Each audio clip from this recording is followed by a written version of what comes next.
Good afternoon दोस्तों, फिर से आप सभी को एक बार नमस्कार। मैं आपका दोस्त राजकुमार यादव, सेफ्टी प्रोफेशनल। दोस्तों, आज हम एक सेफ्टी टॉपिक पर डिस्कस कर रहे हैं जिसका नाम है use of PP and use of safety sign board. दोस्तों, अगर आप किसी भी कंस्ट्रक्शन कंपनी में काम कर रहे होंगे तो आप देखते होंगे कि जैसे बहुत सारे जो साइनेजेस कंस्ट्रक्शन जोन पे लगाए जाते हैं, जहाँ पे कंस्ट्रक्शन होता है वहाँ पे वर्कर अवेयरनेस के लिए बहुत सारे सेफ्टी साइनेजेस डिस्प्ले किए जाते हैं ताकि वर्कर उन्हें देखे, समझे और उसको अपने जीवन में उतारे, so that we could prevent it from accident. और उसका एक बहुत बड़ा इफेक्ट पड़ता भी है लोगों के ऊपर कि साइनेजेस को देख करके उससे हम सीखते हैं, अवेयरनेस आती है। तो to display of signages at construction, इसका मतलब एक ही है कि to stop some bad work and to start some good work. Signages display करने के यही रीजन होते हैं कि साइनेजेस जो है मतलब जो चीज़ें खराब हैं उनको बंद करता है और जो अच्छी चीज़ें हैं उनको सीखने के लिए प्रेरित करता है। जैसे अगर आप देखे होंगे बहुत सारे सेफ्टी स्लोगन के साथ साइनेजेस लगे होते हैं कि मतलब अच्छे से काम करो, घर पे कोई आपका इंतज़ार कर रहा है, सुरक्षा करो 3 की, स्वयं साथी और मशीन की, safety start with us but begin with you, safety by choice not by chance.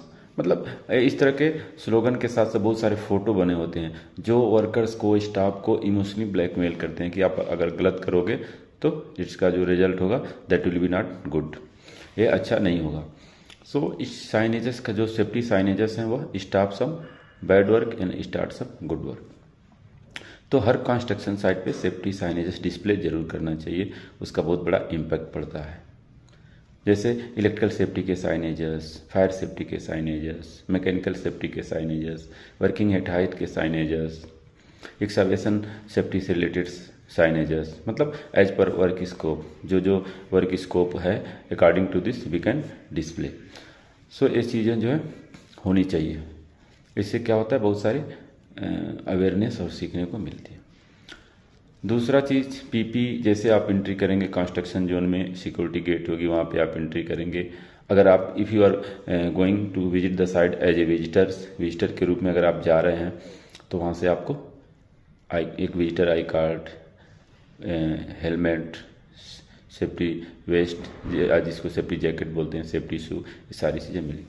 तो जैसे ही आप आगे बढ़ेंगे देखते हैं बहुत सारे एक जो असेंबली पॉइंट है या जो है सेफ्टी पॉइंट होता है, वहाँ बहुत सारे जो सेफ्टी साइनेजेस होते हैं।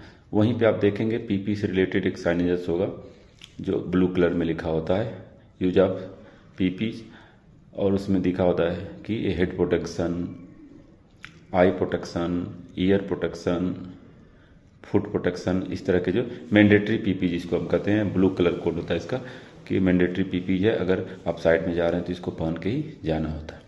अब पर्सनल प्रोटेक्टिव इक्विपमेंट, जैसा कि अगर आप पढ़ोगे हायरार्की ऑफ रिस्क कंट्रोल, तो उसमें अंतिम जो 5वां रिस्क को कंट्रोल करने का जो साधन है, उपाय है, वह पर्सनल प्रोटेक्टिव इक्विपमेंट है, जिसे हिंदी में व्यक्तिगत सुरक्षा कवच कहते हैं।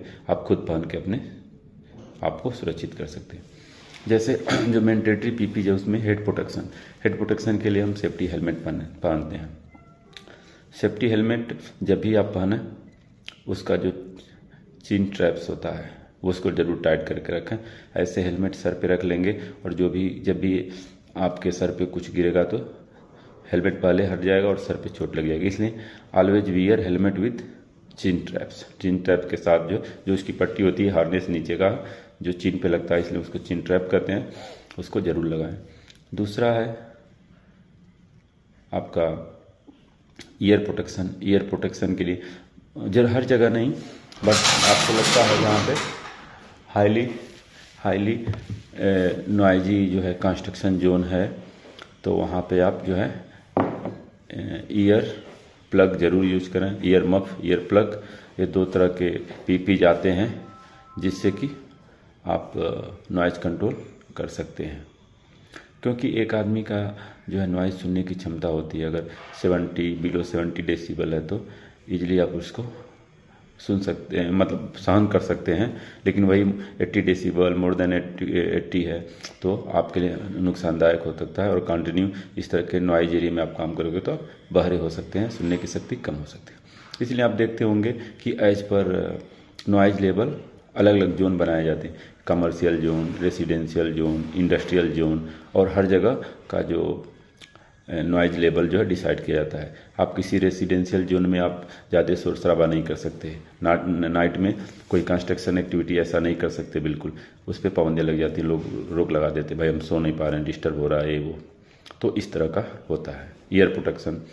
उसके बाद से आई प्रोटेक्शन के लिए जो हम सेफ्टी ग्लासेस वगैरह यूज करते हैं जब भी वेल्डिंग, कटिंग, जो इस तरह की एक्टिविटी करते हैं। उसके बाद